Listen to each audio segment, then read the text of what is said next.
Assalamualaikum warahmatullahi wabarakatuh. Saya Yuliana. Di sini saya ingin menjelaskan cara penyelesaian soal nomor 3, yaitu PT Mawar Melati Semuanya Indah memiliki modal yang keseluruhannya 1.350.000 dan merencanakan perluasan dengan menambah modal Rp600.000. Kebutuhan dana tersebut dapat dipenuhi dengan alternatif pembelanjaan sebagai berikut. 1. Mengeluarkan saham biasa 100% dengan nilai nominal 13.500 per lembar saham. 2. Mengeluarkan saham biasa 50% dengan nominal 13.500 per lembar saham dan saham preference 50% dengan dividen 18%. Mengeluarkan saham biasa 50% dengan nominal 13.500 per lembar saham dan obligasi 50% dengan tingkat bunga 19%. Dengan perluasan usaha tersebut, PT Mawar Melati diharapkan memperoleh laba usaha sebesar Rp160.000 dengan tingkat pajak 30%. Diminta 1. Jika didasarkan atas kepentingan pemegang saham, alternatif manakah yang akan dipilih? 2. Berikan alasan mengapa alternatif tersebut dipilih. 3. Tentukan break-even financial leverage. Nah, di sini saya sudah membuat tabel alternatif 1, 2, dan 3. Untuk alternatif 1, hutang 0%, saham 100% dipenuhi 135.000 lembar saham dengan harga 13.500 per lembar saham, 19% obligasi, RP-nya 0. Nah, di sini untuk 135.000 lembar saham adalah itu dari hasil 100% sahamnya, dan RP-nya adalah Rp0 itu karena di alternatif 1 tidak mempunyai hutang. Untuk alternatif 2, hutang 0%, saham 50%, saham preference 50%, dividen 18%, dipenuhi 67.500 lembar saham dengan harga 13.500 per lembar saham, 19% obligasi, RP-nya 0. Untuk 67.500 lembar saham itu adalah dari 50% total saham dan RP-nya juga 0 karena tidak memiliki hutang. Untuk alternatif 3, hutang 50%, saham 50% dipenuhi 67.500 lembar saham dengan harga 13.500 per lembar saham, 19% obligasi, RP-nya 675.000. Nah, untuk di 67.500 lembar saham itu adalah 50% dari saham dan 675.000 itu adalah hasil hutang. Hutangnya itu adalah 50%, maka 50% dari total saham yaitu Rp1.350.000. Jadi hasilnya adalah Rp675.000. Lalu lanjut ke di sini juga saya sudah membuat tabel alternatif 1, 2, dan 3. Nilai EBIT alternatif 1, 2, dan 3 adalah 600.000. Itu dari soal sudah dijelaskan, yaitu diharapkan merencanakan perluasan dengan menambah modal 600.000. Maka total nilai EBIT-nya adalah 600.000. Lalu lanjut ke nilai interest 19%. Itu adalah di alternatif 1 dan 2 dia 0 karena tidak memiliki hutang. Alternatif 3 totalnya adalah 128.250. Itu adalah hasil dari 19% 675.000. Ini adalah hutangnya. Jadi 19% dari hutangnya. Lalu lanjut ke nilai EBT. Untuk nilai EBT itu adalah pengurangan dari nilai EBIT, penjumlahan dari nilai EBIT dikurang nilai interest 19%.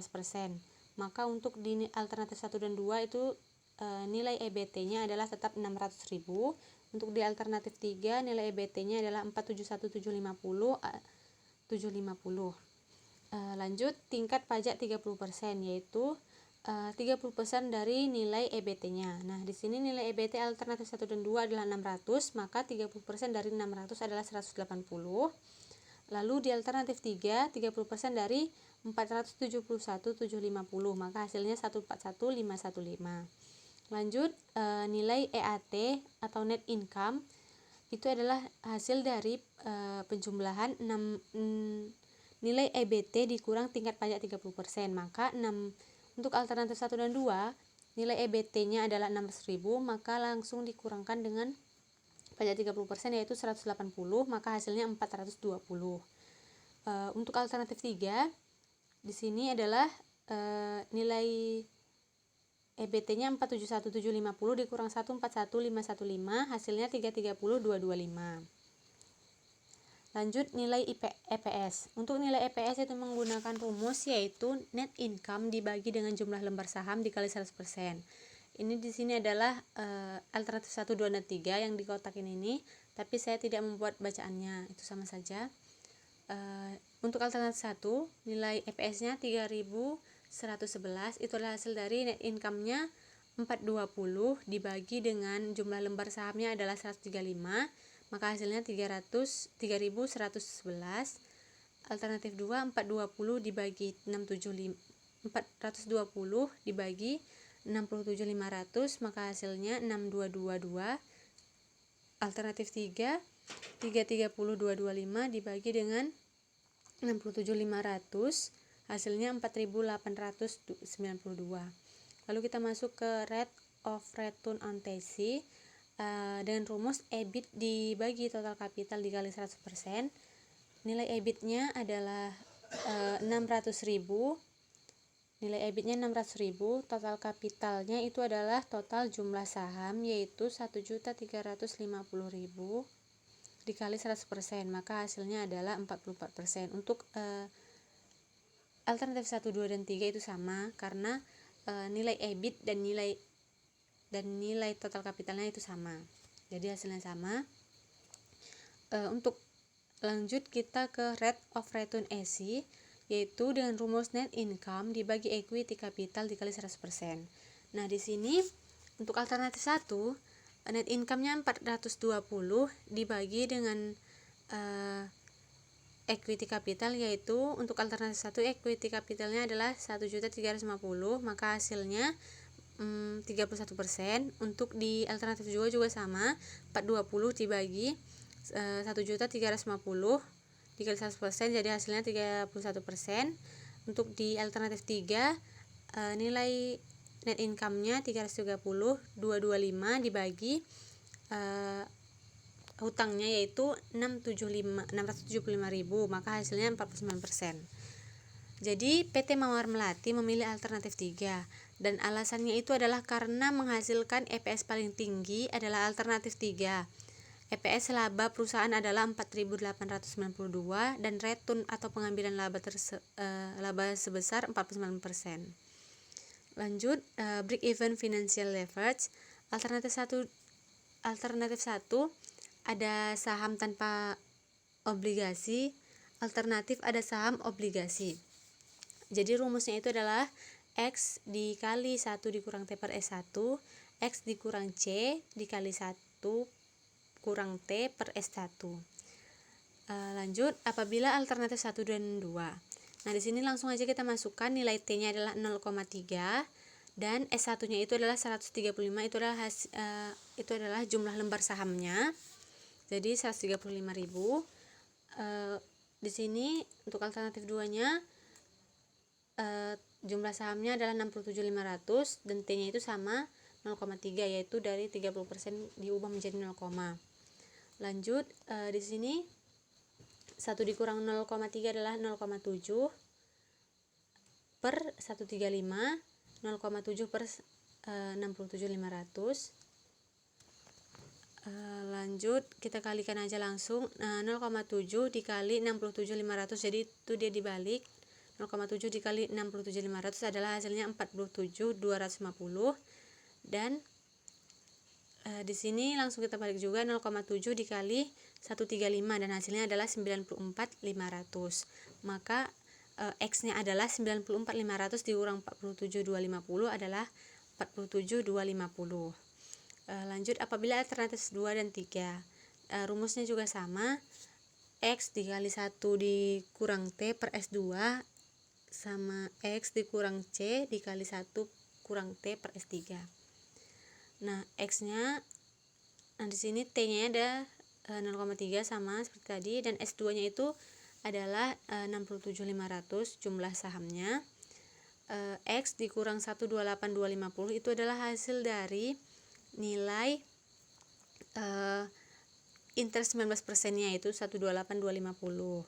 Jadi langsung kita masukkan dikali 1 kurang 0,3 per 67.500, 0,7x per 67.500 sama dengan 0,7 dikurang 89.775 per 67.500. Nah, di sini langsung kita kalikan aja. 0,7 dikali 67.500 sama dengan 47.250, dan di sini 0,7 dikali 67.500 hasilnya 47.250. 89.775 dikali 67.500 hasilnya 6.059.812.500. Nah, di sini kita balik aja, 47.250 x dikurang 47.250 maka hasilnya 0, x 0, maka nilai x nya itu adalah minus 6.059.812.500. Langsung ke alternatif 1 dan 2 dengan rumus yang sama. Langsung kita masukkan 1 dikurang 0,3 dan ininya S1 nya adalah 135.000, itu adalah jumlah sahamnya. Lalu X dikurang 128.250, 1 dikurang 0,3, ini tadi jumlah interest 19% nya 128.250 dibagi dengan 67.500, 0,7 per 135 sama dengan 0,7 dikurang 89.775 per 67.500. Langsung kita balik, yaitu langsung kita pindahkan 0,7 dikali 67.500 sama dengan 0,7 dikurang 89.775 dikali 135. Jadi 0,7 dikali 67.500 hasilnya adalah 47.250, dan 0,7 dikali 135 hasilnya 94.500. 89.775 dikali 135 hasilnya 1.211.962 triliun. Nah, di sini 47.250 dikurang 94.500, jadi kita pindah, sama dengan minus 1.211.962 triliun.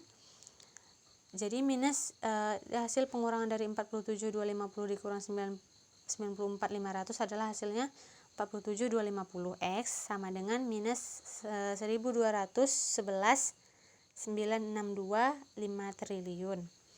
Jadi X nya itu sama dengan minus 1.211.962 triliun dibagi dengan minus 47.250. Jadi X nya adalah 256.500. Nah, di sini saya juga sudah membuat pembuktiannya. Nah, di sini untuk pembuktiannya kita masukkan nilai EBIT di alternatif 1, 2 dan 3. EBIT-nya itu adalah dari hasil yang kita kalikan tadi, yaitu nih di alternatif 1 dan 2 EBIT-nya adalah 47.250. Alternatif 3 EBIT-nya adalah minus 6.059.812.500. Di alternatif 3 EBIT-nya adalah 256.500 rupiah. Nah, jadi sudah kita masukkan. Lalu nilai interestnya adalah 0% di alternatif 1 dan 2. Untuk di alternatif 3 itu adalah hasil dari 19%. Jadi hasilnya itu adalah 182.250. Jadi untuk EBIT, nilai EBT adalah nilai EBIT dikurang nilai interest 19%. Maka hasilnya untuk alternatif 1 dan 2 itu dia tetap karena tidak ada nilai interestnya. Tapi untuk alternatif 3 dia ada, jadi hasilnya itu menjadi 74.250 rupiah. Lalu kita masuk ke tingkat pajak. Tingkat pajaknya adalah 30%. Itu dia 30% dari nilai EBT, yaitu nilai alternatif 1 EBT-nya 47.250, maka hasil pajaknya adalah 14.175. Untuk alternatif 3 30%, untuk alternatif 2 30% dari nilai EBT-nya yaitu minus 6.059.812.500, maka hasilnya minus 1.817.643.750. Untuk alternatif 3 30% dari 74.250, maka hasilnya 22.275.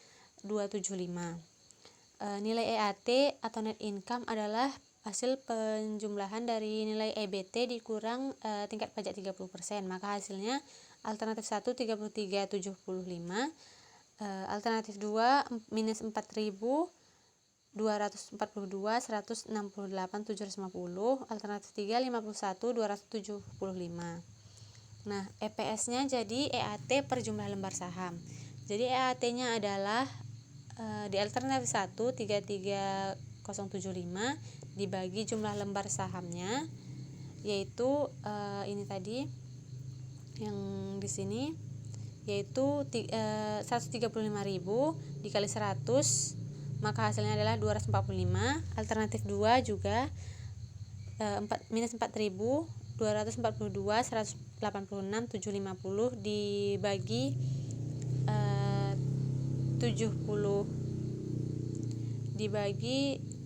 67.500 dikali 100%, maka hasilnya adalah minus 2.863, dan alternatif 3 juga sama, hasilnya 3.461. Nah, lanjut kita ke soal yang keempat. Ini soal yang keempat sama juga dengan soal yang ketiga. Jadi dia itu jumlah sahamnya dengan di nomor 4 ini ada modal sebesar 1.100.000. Ada 3 alternatif sama seperti tadi. 1 dipenuhi dengan mengeluarkan saham sebanyak 110 lembar saham dengan harga 10.000 per lembar saham, dan masukkan hutang struktur modalnya 50%. Dari keperluan modal dipenuhi dengan pengeluaran obligasi atau hutang dengan tingkat bunga 8%. 2. 25% modal dipenuhi dengan mengeluarkan saham biasanya, sisanya dipenuhi dengan obligasi. Maka diminta apabila perusahaan memperoleh EBIT atau earning before tax sebesar 450 dengan tax rate sebesar 30, berapa pendapatan per saham EPS dari ketiga alternatif pembelanjaan tersebut. 2. Hitung pula dari masing-masing alternatif tersebut RORTC, ROREC, alternatif mana yang menghasilkan EPS dan return yang paling tinggi. 4. Tentukan break even financial leverage. Nah, di sini juga saya sudah membuat tabel. Alternatif 1 hutang 0%, saham 100%, dipenuhi 110 lembar saham dengan harga 10.000 per lembar saham, 8% obligasi, RP-nya 0. Jadi sama seperti tadi, 110 itu adalah dari ini alternatif 1. Mengeluarkan saham sebanyak 110. RP-nya 0 karena tidak memiliki hutang. Untuk alternatif 2, hutang 0%, saham 50%, dipenuhi 55.000 lembar saham dengan harga 10.000 per lembar saham, 8% obligasi, RP 550. Nah, di sini jadi dia hutangnya itu ada, jadi 50% hutangnya atau obligasinya jadi 550 hasilnya, yaitu 50% dari 1.100.000, maka hasilnya 550. Alternatif 3, hutang 75%, saham 25%, dipenuhi 27.500 lembar saham dengan harga 10.000 per lembar saham, obligasi 8%, RP-nya 825. Itu adalah hasil dari 75% dari modal, yaitu 1.100.000. Nah, di sini alternatif 1, 2, dan 3 nilai EBIT-nya adalah 450.000 rupiah. Itu adalah dari, ini dia di soal, memperoleh EBIT atau earning before tax. Jadi yang diperoleh itu adalah 450, maka kita masukkan nilai EBIT-nya 450. Alternatif 1, 2, dan 3. Interest 8%. Untuk di alternatif 1 0 karena tidak memiliki hutang. Alternatif 2 dia ada 44%. Jadi ini 8% dari 550. Di alternatif 2, 66.000 ini adalah hasil dari 8% dari 825.000. Nah, untuk nilai EBT itu adalah penjumlahan dari EBIT dikurang interest 8%. Untuk alternatif 1 tetap 450, alternatif 2 450 dikurang 44.000 jadinya 406.000. Untuk alternatif 3 450 dikurang 66.000 maka hasilnya 384.000. Jadi langsung ke tingkat pajak 30%. Nah, tingkat pajak 30% untuk alternatif 1 itu dia 135.000 dari 30% dari nilai EBT yaitu 450. Jadi hasilnya 135. 30% dari 406.000 hasilnya 121.800. 30% dari 384 hasilnya 115.200. Nah, lanjut ke nilai EAT atau net income. Untuk nilai EAT atau net income ini adalah hasil penjumlahan dari nilai EBT dikurang tingkat pajak 30%. Jadi untuk alternatif 1 450 dikurang 135 hasilnya 315. 406 dikurang 121.800 hasilnya 284.200. Alternatif 3 384 dikurang 115.200 hasilnya 286.800. Lalu kita masuk ke nilai EPS atau net income. Itu dengan rumus yang sama yaitu net income per jumlah lembar saham dikali 100. Jadi untuk alternatif 1 net income-nya 315 dibagi dengan jumlah sahamnya ada 110 dikali 100% hasilnya 2.863. Untuk di alternatif 2 284.200 dibagi dengan 55.000 lembar sahamnya dikali 100% hasilnya 5.167. Alternatif 3 286.800 dibagi 27.500 dikali 100% dan hasilnya 10.429. Lanjut kita ke rate of return on TC yaitu dengan rumus EBIT dibagi total capital dikali 100%. Nilai EBIT-nya adalah 450 untuk alternatif 1, 2, dan 3 dikali total kapitalnya adalah total modal yaitu 1.100.000 maka hasilnya adalah 40%. Lanjut ke rate of return EC yaitu net income dibagi dengan equity capital dikali 100%. Net income-nya adalah 315 untuk alternatif 1 dibagi dengan equity capital. Nah, equity capital di alternatif 1 adalah 1.100.000. Untuk di alternatif jadi hasilnya itu adalah 28%. Alternatif 2 284.200 dibagi dengan total kapitalnya itu adalah 550 ini utangnya. Maka hasilnya adalah 51%. Alternatif 3 286.800 dibagi dengan 825 dikali 100% maka hasilnya 34%. Jadi PT Mawar Melati memilih alternatif 3. Di sini alasannya adalah karena yang menghasilkan EPS paling tinggi adalah alternatif 3. EPS laba perusahaan adalah 10.429 dan return atau pengambilan laba sebesar 34%. Lalu break even finansialnya sama seperti tadi dengan rumus yang sama yaitu X dikali 1 dikurang T per S1. X dikurang C dikali 1 dikurang T per S1. Apabila alternatif 1 dan 2. Nah, di sini alternatif 1 dan 2-nya adalah X dikali 1 dikurang 0,3. 0,3 adalah 3 dari 30. Ini. Dari 30. Tax and rate-nya adalah 30, maka kita ubah menjadi 0,3. Nah, di sini sudah saya buat 1 dikurang 0,3 jadi hasilnya 0,7. Ini 110 adalah dari jumlah lembar sahamnya di alternatif 1 yaitu 110 dan di sini X dikurang ini 44.000 adalah dari ini total interest di alternatif 2 yaitu 44.000.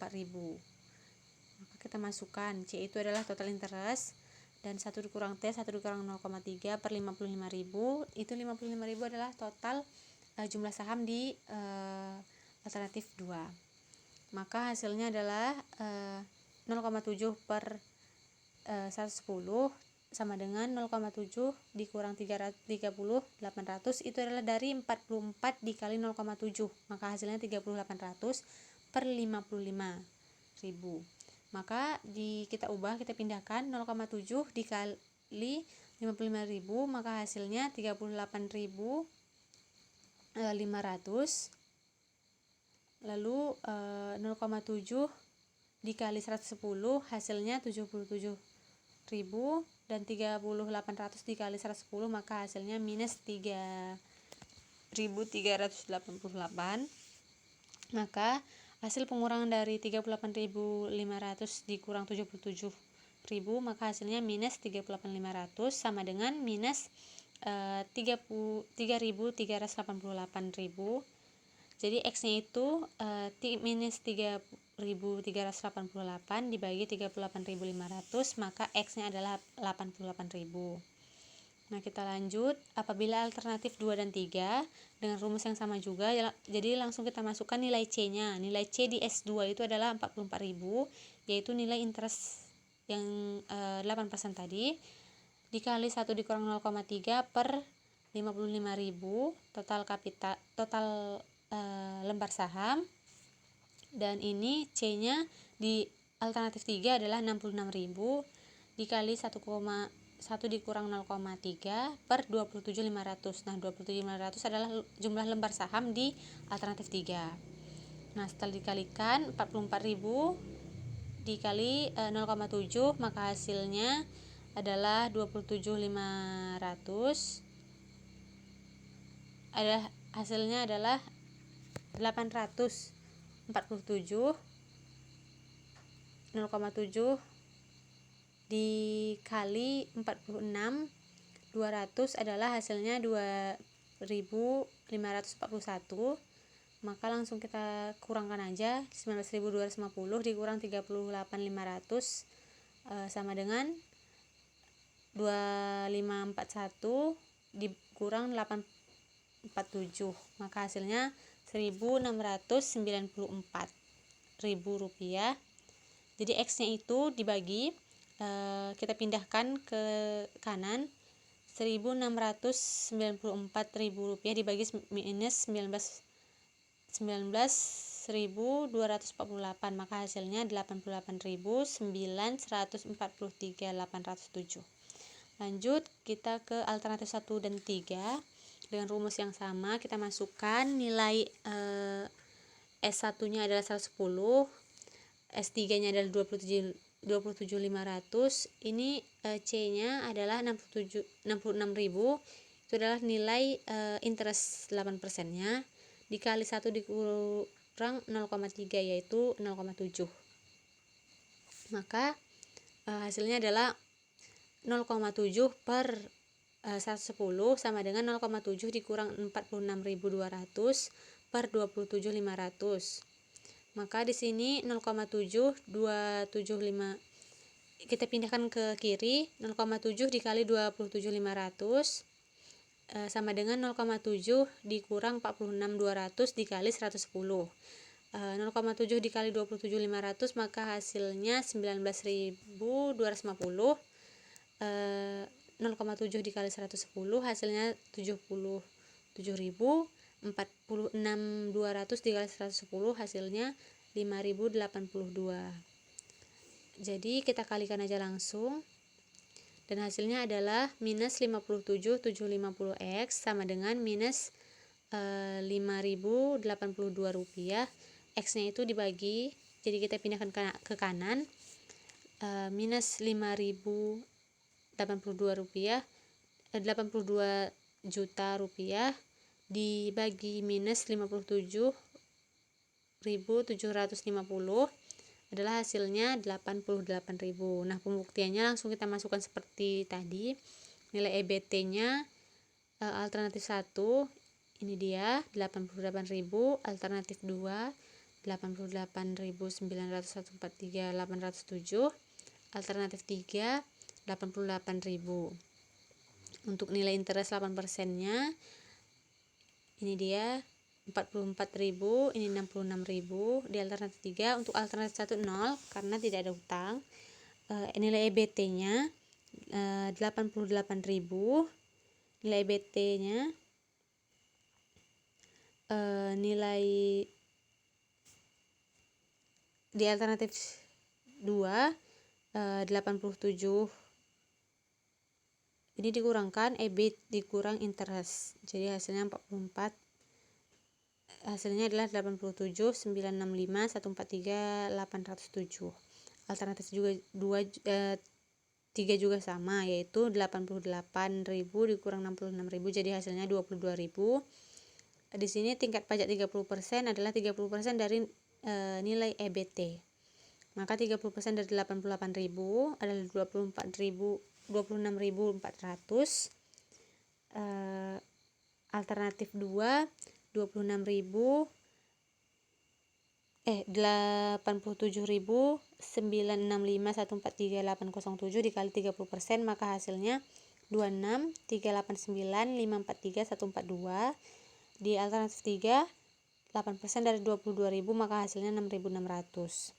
Lalu masuk ke nilai EAT atau net income. EAT atau net income adalah jumlah penjumlahan dari nilai EBT dikurang tingkat pajak 30%. Maka hasilnya untuk alternatif 1 61.600, alternatif 2 61.575.665, alternatif 3 16.400. Nah, di sini kita masukkan langsung EAT per jumlah lembar saham. Kita mencari EPS-nya, yaitu EAT-nya atau net income-nya adalah 61.600 di alternatif 1 dibagi jumlah lembar sahamnya yaitu 110, maka hasilnya 0,56. Alternatif 2 61.575.665 dibagi jumlah lembar sahamnya yaitu jumlah lembar sahamnya 55.000 dikali 100, maka hasilnya adalah 1.119. Di alternatif 3 16.400 dibagi jumlah lembar sahamnya yaitu 27.500 dikali 100%, maka hasilnya adalah 560. Jadi di sini kesimpulannya adalah untuk di PT ini yang dipilih adalah alternatif 2. Jadi sekian penjelasan dari saya. Terima kasih. Assalamualaikum warahmatullahi wabarakatuh.